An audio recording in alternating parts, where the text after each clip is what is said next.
So here we are on the sad bit of the journey heading home. I'm on Route 23 heading towards Malmo, a bridge across to Denmark and Copenhagen, and the weather is actually fantastic, you can probably see. It's actually the hottest day of my journey so far, in the early 30s. It was mid-20s yesterday. I managed to get myself a little bit pink on my last day in Vastavik. Thank you so much to Kajsa and Friedrich, my friends, for being such fantastic hosts, and to little Listen, who has been an absolute godsend. Kept us all in good spirits. And also thank you to Matthias, a guy who's engineered a fantastic oil cap for the engine after I managed to lose one. Magnificent piece of engineering, and he did that just out of kindness. I have no words, it's just fantastic. I will definitely be coming back someday, but for now it's the route back.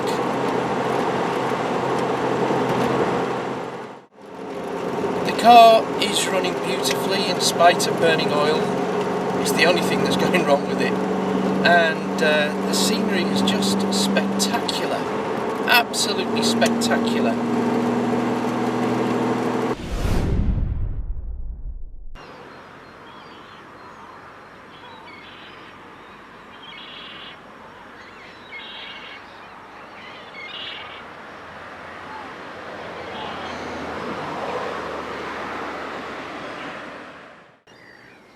Here I am on the northern border of Germany. I've driven through Sweden last night, crossed the bridge into Denmark, and this is literally just over the border into Germany.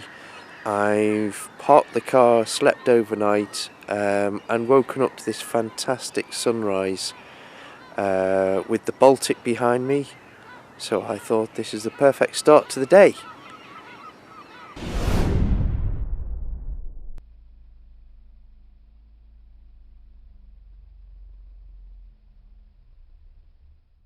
I had a day to kill, and so I took some quiet country lanes in Holland and found myself behind, or seeing, 3 American classic cars. I thought, well, I've got to follow them, see what's going on.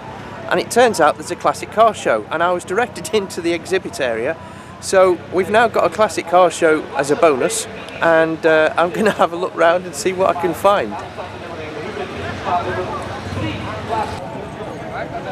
There's a lot of Opel GTs around, but it is a lovely car. Why don't we do something like that now? A Jag, Citroen Traction Avant, Mark 1 Capri, don't see a lot of those. Mark 1 Golf, you do. Hey, what's that?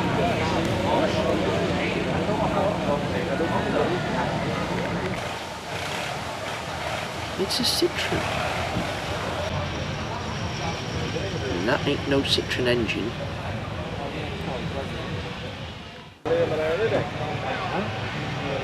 Nicely done. Neat but simple.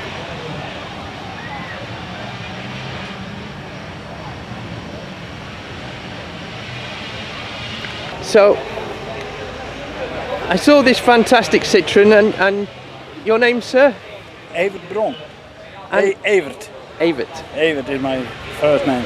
And this isn't your classic American hot rod, this is a Citroen, so tell me a little bit about it. I call it a European hot rod. I have a Citroen from 1930 with a Rover engine. A Rover is before it was a Buick 250. Yeah, that's right, yeah. Yeah. It's a Rover engine with an automatic transmission and a Chevrolet rear axle with hydraulic drums, brakes and disc brakes on the front. Well, and it got an official license. And did you build this? Yes, yes. So there's a lot of work in this. I mean, yeah. The woodwork is absolutely spectacular at the back. My profession is carpenter. Ah, That explains it. It is beautifully finished. But all the things that shines, except the headlights, the turn signals, and the rear lights, that's bought. But the rest, all what shines, is stainless steel. I made it all by myself. It's absolutely fantastic. It's a credit to you, sir. Thank you.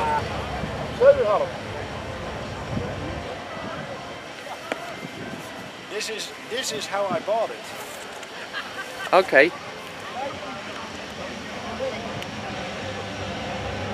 So, it's in a little bit better health now. A little bit changed. Yeah, no, it's beautiful. Absolutely beautiful. Now, this is nice. Pilgrim Family Tourer. Nicely done interior, I'm sure you'll agree. This is one that Baz sold on.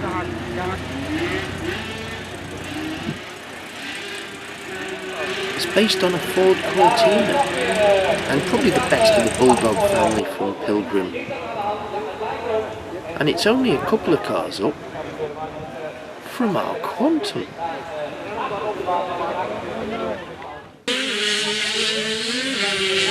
Ah, there's always some kind of racing. Never mind the show off at the front. Or the pack in the middle. I'm rooting for the guy in green.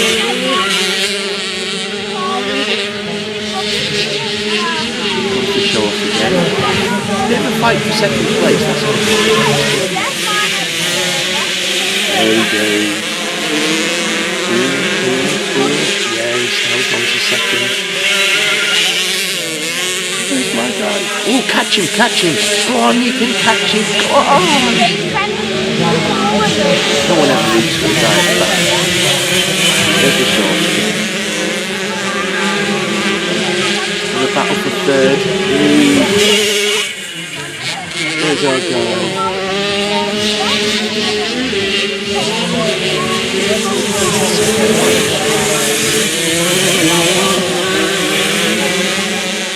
I haven't a clue who he's racing or who won. Where is he? There he is. Oh, bless him. Oh well, at least he made it to the end. All the girls congregated around the bike, by the way.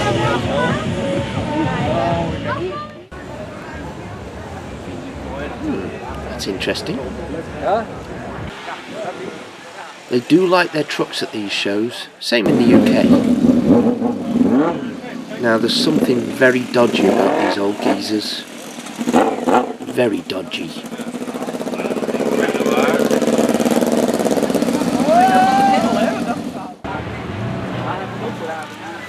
Again, American cars. There's a big scene in Europe for the American cars. I found that in Sweden as well. The Quantum hardly got noticed in Sweden. It got a better reception here.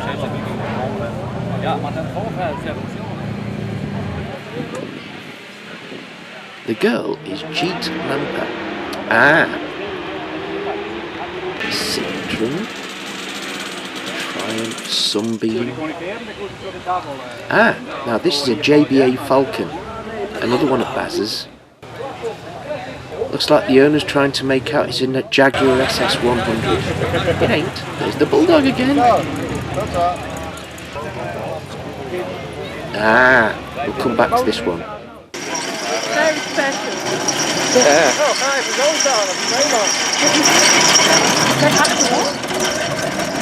Oh, sure. Beautiful old Buick. Beautiful. Followed by Colombo's Peugeot. Here come those dodgy old geezers. Now tell me what you think.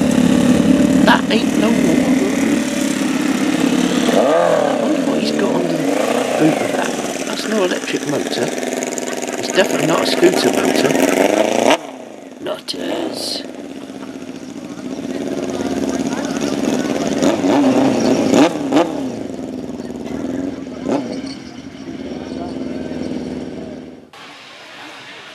Now, a Fiat 1500. How do I know? Because it's got a badge on the back. Nice though, isn't it? properly lived in too. Very nice. Oh, now Riley. I love Rileys. They were BMWs before BMW were BMW. Proper cars. Isn't that beautiful? Elegant. BMW own the rights to Riley now. Wouldn't it be nice to see an interior like this in a proper car?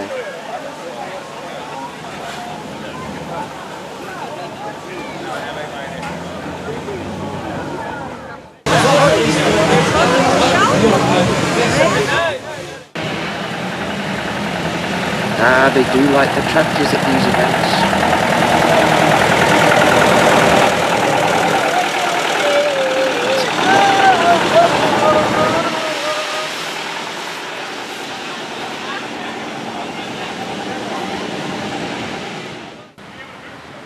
Now, I used to love the Dukes of Hazzard and the Dodge Charger as a result. And there's not only one done up as General Lee. No, this is the first one.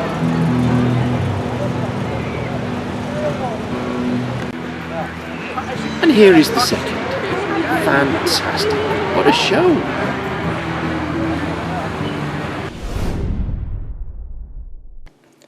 Dutch quantum owner Rolf invited me over for a visit.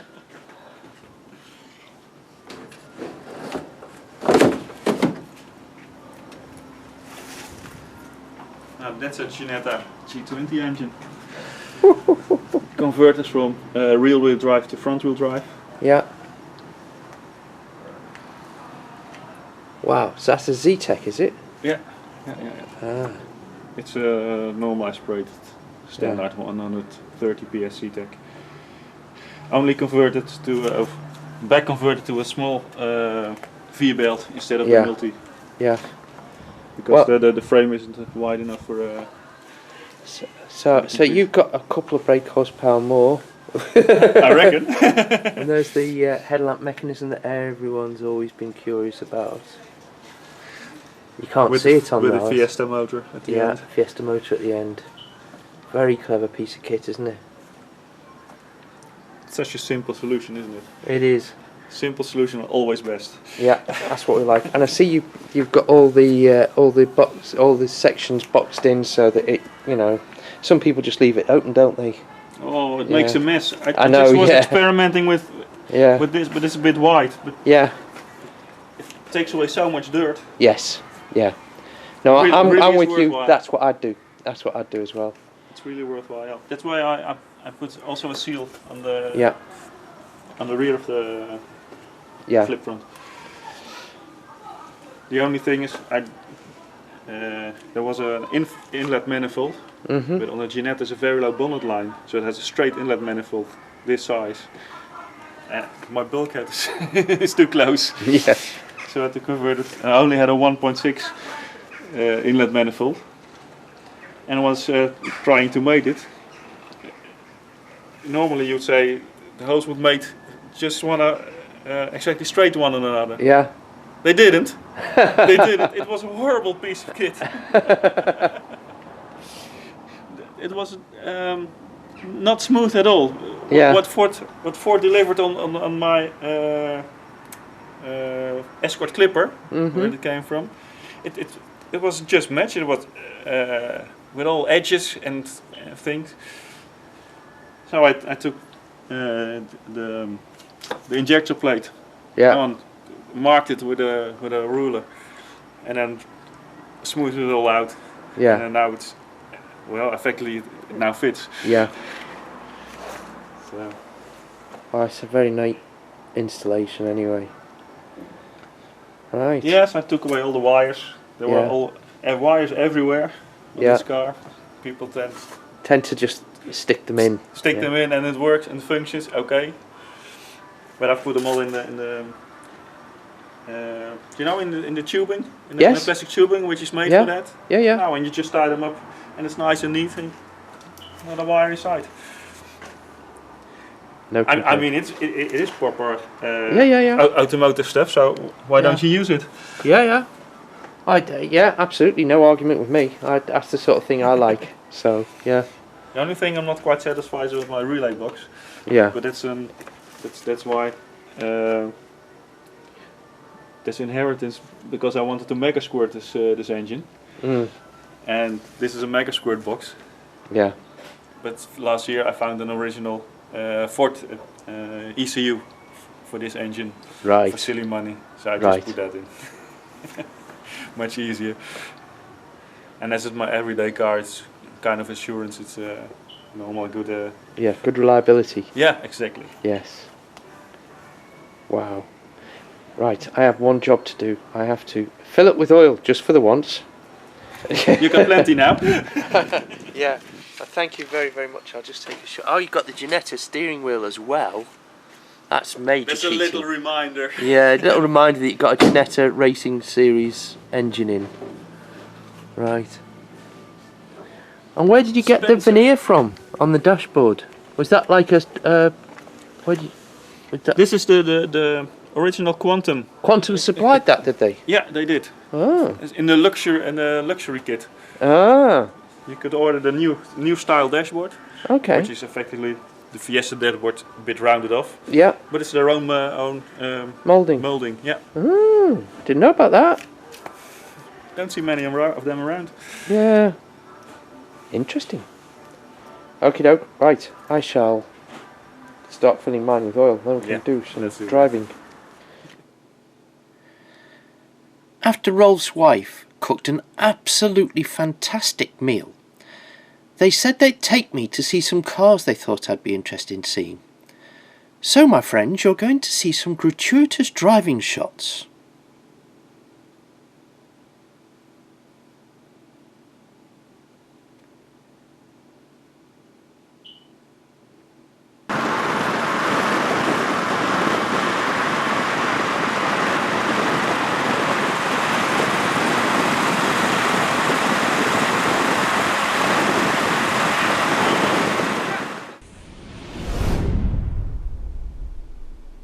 Pimlico?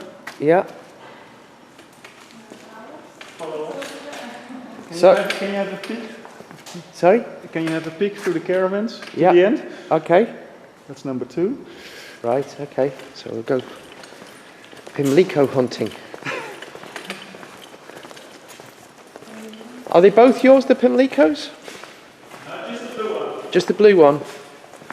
And the one in front is of the owner of this place. Ah. And another Pimlico is from a friend of ours within the local mini club. Right. Never mind the tin minis. The tin minis. So there's 3 Pimlicos in one place. 3 Pimlicos. They're gorgeous cars though, aren't they?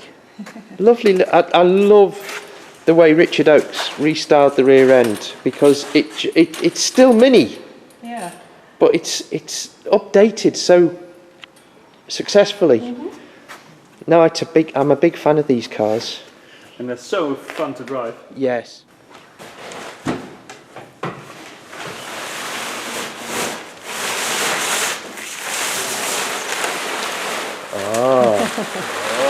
Oh. The first and only left-hand drive white 2+2.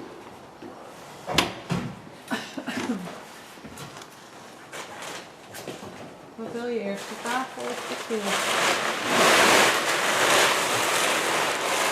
Look. Yeah.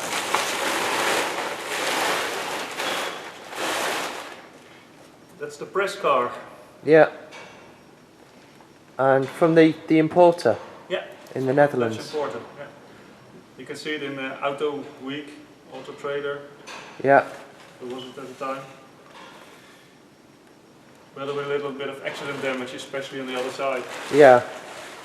So from Stoneleigh, I had to bring this. Yeah. A new door.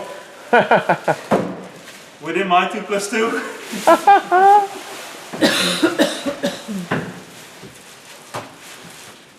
But the great thing is you can rebuild them, isn't it? Something happens.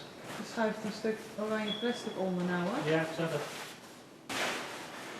so So you see 50% of the domino popularity in Holland here, Yeah. and 50% of the quantum popularity in So Holland. there's 6 Pimlicos in total, About. and 3 of them are here. Yeah. Yay!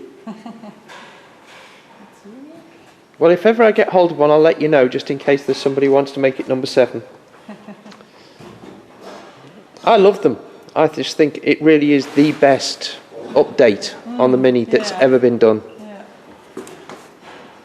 I mean, Richard Oakes did so many good Yeah, designs. yeah. They're really well. But also, this was Right the proportions. this was the perfect marriage between Ingram's was the best GLP at the time, and Richard Oakes was the best designer in the kit car industry, and the It came two together.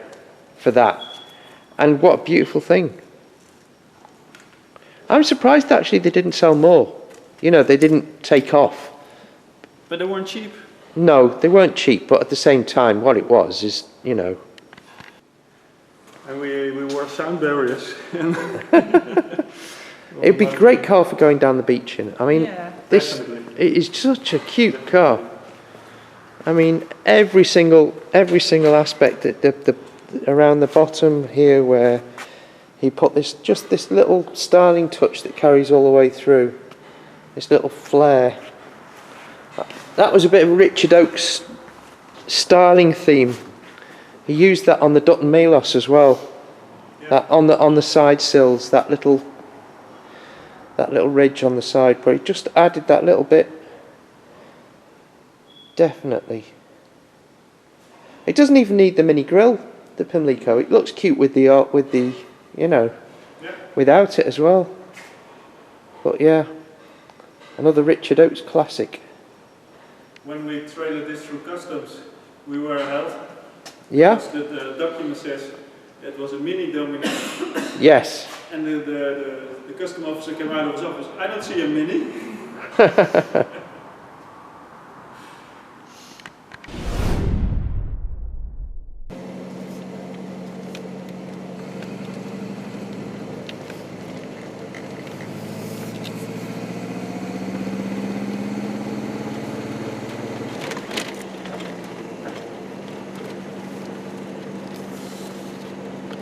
So here we are, we've finally made it to Dunkirk. The car has been running on 3 cylinders for about 10 miles. I don't know why. Presumably this is part of the engine problem that's been cursing the car when it's been burning oil. But I've made it. And I can nurse the car back to the UK, and at the very least I've got to the UK.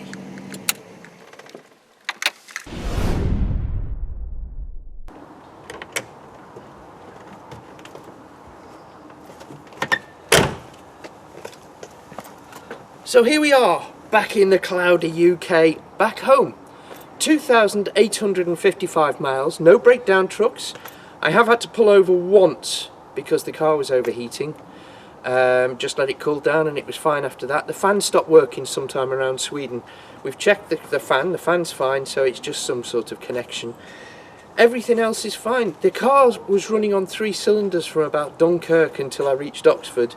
That seems to have cured itself. It's now running on 4 cylinders. It's actually running better than it was any time whilst I was on the continent, which I think is a message.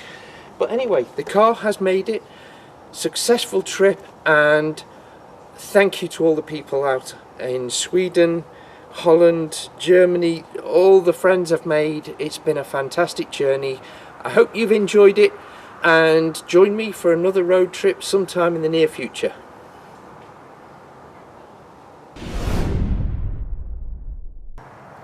Actually, it was 2,865 miles, but mass was never my strong suit. The main thing is the car got me back, and thank you for sharing and enjoying my Sweden road trip. Do click on like and subscribe so that we can let other people know about the programs that we're doing, and let you know about the programs coming up. There's lots happening in 2017 and beyond. The car is now fully fixed.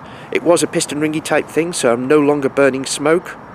And if you're feeling really generous, do click on the Patreon link at the bottom of this page, because it's through you helping us that we can make programs for you. So do take a look. It's not difficult to do, and as I said, it helps us to make the programmes that you want to watch.